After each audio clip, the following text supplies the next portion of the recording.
ओम शांति। 5 अक्टूबर 2024 के ईश्वरीय महावाक्य।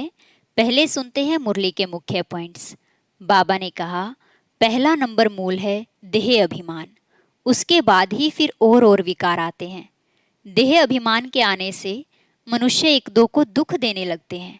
इसलिए बाप समझाते हैं, अपने को आत्मा समझो और देही अभिमानी बनो।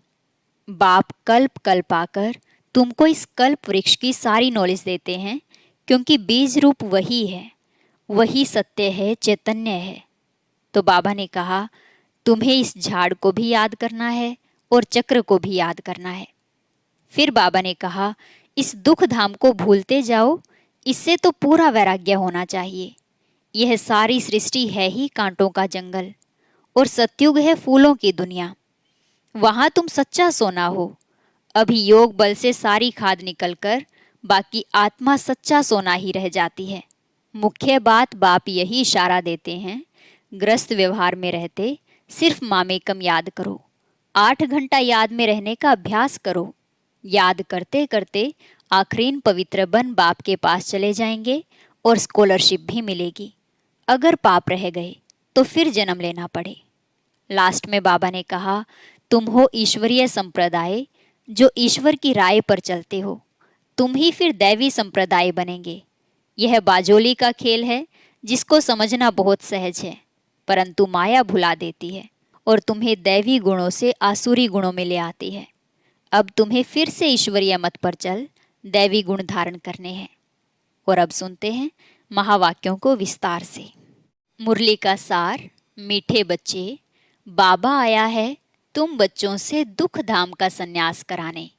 यही है बेहद का संन्यास। प्रश्न, उन सन्यासियों के संन्यास में और तुम्हारे संन्यास में मुख्य अंतर क्या है? उत्तर, वे सन्यासी घर बार छोड़कर जंगल में जाते, लेकिन तुम घर बार छोड़कर जंगल में नहीं जाते हो। घर में रहते हुए सारी दुनिया को कांटों का जंगल समझते हो। तुम बुद्धि से सारी दुनिया का संन्यास करते हो। ओम शांति। रूहानी बाप बैठ रूहानी बच्चों को रोज रोज समझाते हैं, क्योंकि आधा कल्प के बेसमझ है ना, तो रोज रोज समझाना पड़ता है। पहले पहले तो मनुष्यों को शांति चाहिए। आत्माएं सब असुल रहने वाली भी शांति धाम की हैं। बाप तो है ही सदैव शांति का सागर। अभी तुम शांति का वर्षा प्राप्त कर रहे हो। कहते हैं ना, शांति देवा, अर्थात हमको इस सृष्टि से अपने घर शांति धाम में ले जाओ, अथवा शांति का वर्षा दो। देवताओं के आगे अथवा शिव बाबा के आगे यह जाकर कहते हैं कि शांति दो, क्योंकि शिव बाबा है शांति का सागर। अभी तुम शिव बाबा से शांति का वर्षा ले रहे हो। बाप को याद करते करते तुमको शांति धाम में भी जाना है जरूर। नहीं याद करेंगे तो भी जाएंगे जरूर। याद इसीलिए करते हो कि पापों का बोझा जो सिर पर है वह खत्म हो जाए। शांति और सुख मिलता है एक बाप से, क्योंकि वह सुख और शांति का सागर है। वह चीज ही मुख्य है। शांति को मुक्ति भी कहा जाता है, और फिर जीवन मुक्ति और जीवन बंद भी है। अभी तुम जीवन बंद से जीवन मुक्त हो रहे हो। सतयुग में कोई बंधन नहीं होता है। गाया भी जाता है, सहज जीवन मुक्ति व सहज गति सदगति। अब दोनों का अर्थ तुम बच्चों ने समझा है। गति कहा जाता है शांति धाम को, सदगति कहा जाता है सुख धाम को। सुख धाम, शांति धाम, फिर यह है दुख धाम। तुम यहाँ बैठे हो। बाप कहते हैं, बच्चे शांति धाम घर को याद करो। आत्माओं को अपना घर भूला हुआ है। बाप आकर याद दिलाते हैं, समझाते हैं, हे रूहानी बच्चों, तुम घर जा नहीं सकते हो जब तक मुझे याद नहीं करेंगे। याद से तुम्हारे पाप भस्म हो जाएंगे। आत्मा पवित्र बन फिर अपने घर जाएगी। तुम बच्चे जानते हो, यह है अपवित्र दुनिया। एक भी पवित्र मनुष्य नहीं। पवित्र दुनिया को सतयुग, अपवित्र दुनिया को कलयुग कहा जाता है। राम राज्य और रावण राज्य। रावण राज्य से अपवित्र दुनिया स्थापन होती है। यह बना बनाया खेल है ना। यह बेहद का बाप समझाते हैं। उनको ही सत्य कहा जाता है। सत्य बातें तुम संगम पर ही सुनते हो। फिर तुम सतयुग में जाते हो। द्वापर से फिर रावण राज्य शुरू होता है। रावण अर्थात असुर ठहरा। असुर कभी सत्य नहीं बोल सकते, इसीलिए इसको कहा जाता है झूठी माया झूठी काया। आत्मा भी झूठी है तो शरीर भी झूठा है। आत्मा में संस्कार भरते हैं ना, चार धातुएं हैं ना, सोना चांदी तांबा लोहा, सब खाद निकल जाती है। बाकी सच्चा सोना तुम बनते हो इस योग बल से। तुम जब सतयुग में हो तो सच्चा सोना ही हो। फिर चांदी पड़ती है तो चंद्रवंशी कहा जाता है। फिर तांबे की लोहे की खाद पड़ती है द्वापर कलयुग में। फिर योग से तुम्हारे में जो चांदी तांबा लोहा की खाद पड़ी है वह सब निकल जाती है। पहले तो तुम सब आत्माएं शांति धाम में हो। फिर पहले पहले आते हो सतयुग में, तो उसको कहा जाता है गोल्डन एज्ड। तुम सच्चा सोना हो। योग बल से सारी खाद निकलकर बाकी सच्चा सोना बचता है। शांति धाम को गोल्डन एज नहीं कहा जाता है। Golden age silver age copper age यहाँ कहा जाता है। शांति धाम में तो है शांति। आत्मा जब शरीर लेती है तब गोल्डन एज कहा जाता है। फिर सृष्टि ही गोल्डन एज बन जाती है। सतो प्रधान 5 तत्वों से शरीर बनता है। आत्मा सतो प्रधान है तो शरीर भी सतो प्रधान है। फिर पिछाड़ी में आकर आयरन एज्ड शरीर मिलता है, क्योंकि आत्मा में खाद पड़ती है। तो गोल्डन एज सिल्वर एज इस सृष्टि को कहा जाता है। तो अब बच्चों को क्या करना है? पहले पहले शांति धाम जाना है। इसलिए बाप को याद करना है, तभी तमो प्रधान से सतो प्रधान बन जाएंगे। इसमें टाइम उतना ही लगता है जितना टाइम बाप यहाँ रहते हैं। वह गोल्डन एज में पार्ट लेते ही नहीं। तो आत्मा को जब शरीर मिलता है तब कहा जाता है यह गोल्डन एज्ड जीव आत्मा है।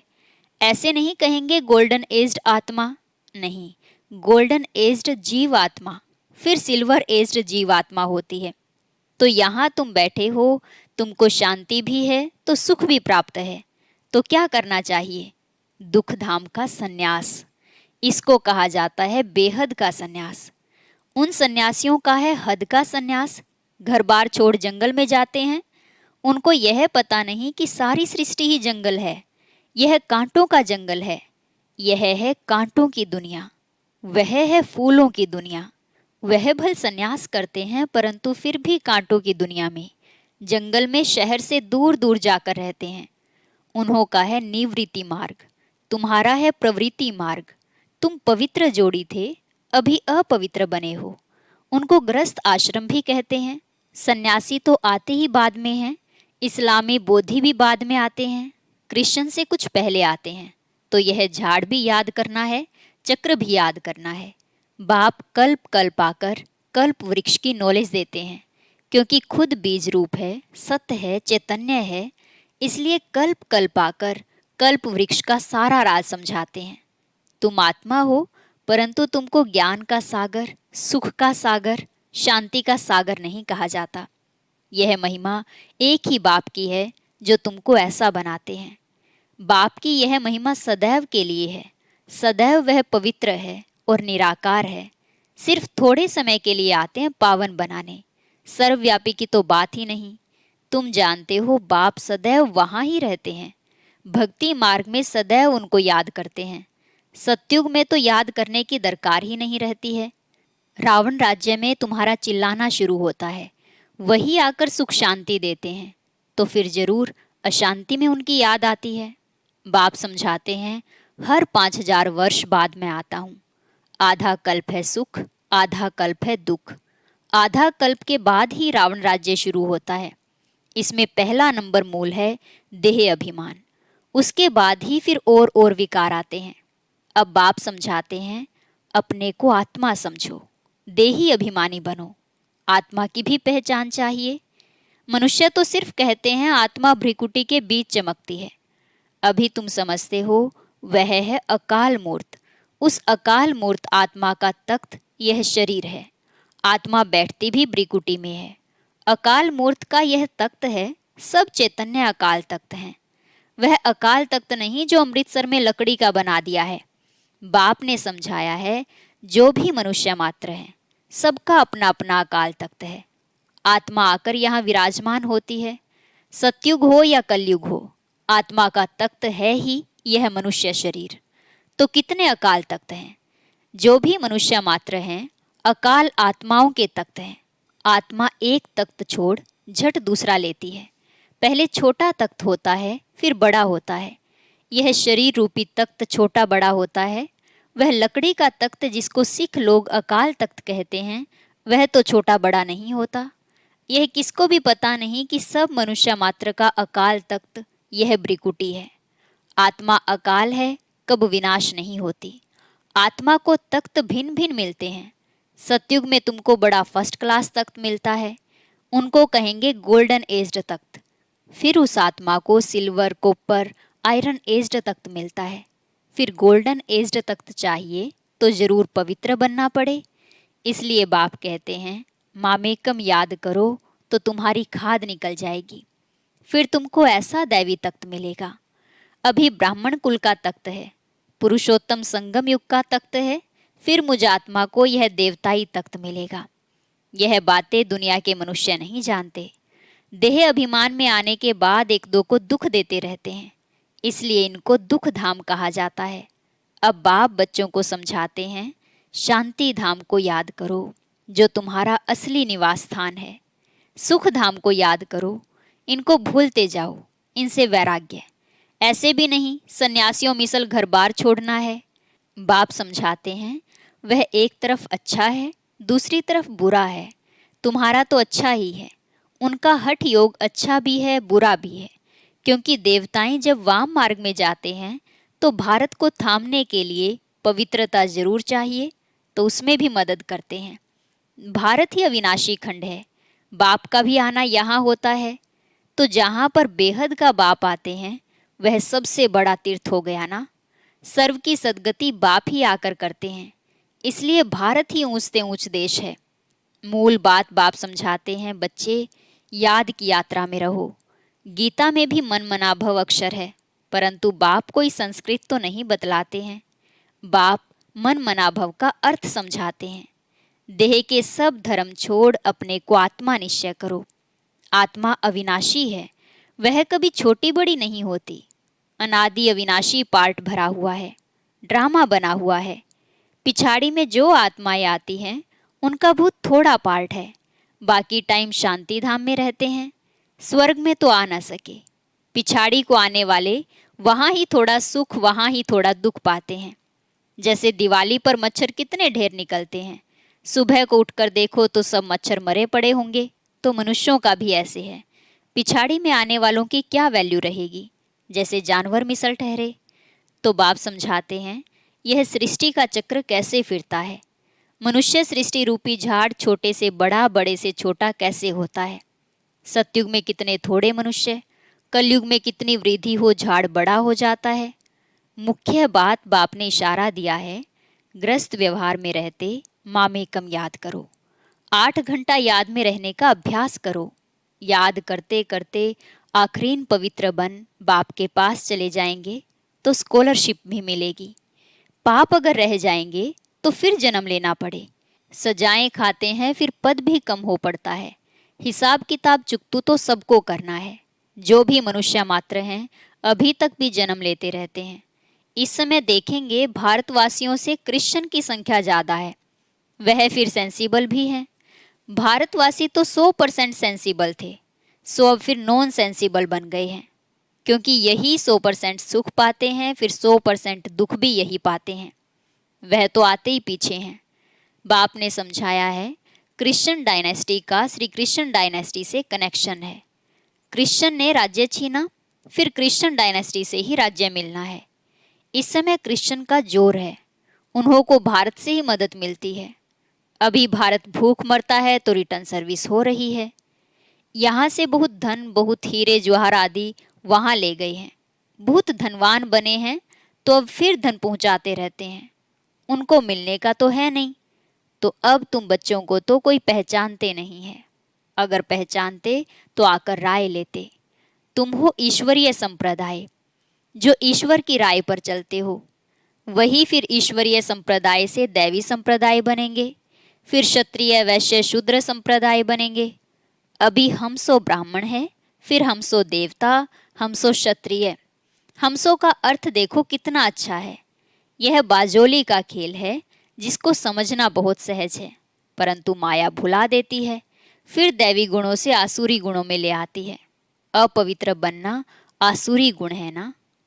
अच्छा, मीठे मीठे सीखी लदे बच्चों प्रति माता पिता बाप दादा का याद प्यार और गुड मॉर्निंग। रूहानी बाप की रूहानी बच्चों को नमस्ते।